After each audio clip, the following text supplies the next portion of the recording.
we're back live here at the GuideWell Insights Lounge. Hi everyone, this is Kate Warnock coming to you from on location at the Oliver Wyman Health Innovation Summit. And I'm so pleased we just picked up a new guest, and I really am so curious to hear what he has to share with us. His name is Dr. Dennis Robbins. Welcome to the interview. Thank you so much. I appreciate it, Kate. All right, so Dennis, you were telling us that you really have some insights around the whole notion of patient-centric care. Why don't you give us a little bit of that backstory and what might be wrong with calling it patient-centric care? Sure. So I actually coined the term patient-centric several years ago, and when I saw it in print, I said, oh my gosh, you made a mistake.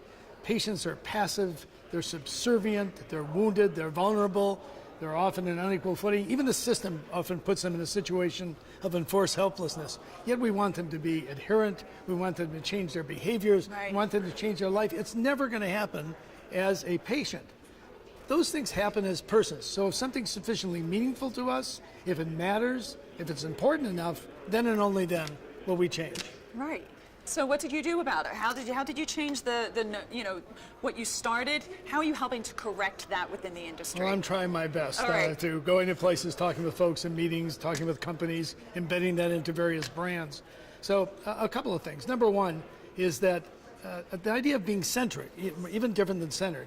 Centric is like you're a nerve center. You're like the fulcrum where information can come back and forth to and from you. So you can regulate the flow of that information. And person-centric isn't about health, it's about the way we live our lives. I mean, imagine, whoever wakes up on a given morning, looks out the window and says, wow, what a beautiful day, I think I'll avoid illness and disease. Right. We don't do that. Right. But we do say, here's what I'd like to do, how I'd like to do it, with whom I'd like to do it, the extent I'd like to do it. Okay. So it becomes what's important or meaningful to that person.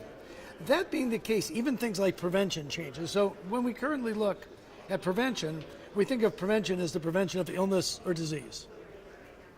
It's tied to disease. But the way we live, doing the things we like to do, how we like to do them, it's really more for us about readiness, resilience, endurance, balance, mindfulness. It's about how we live our lives.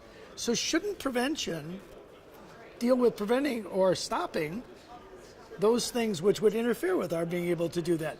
So prevention should be tied to life and health, not to disease.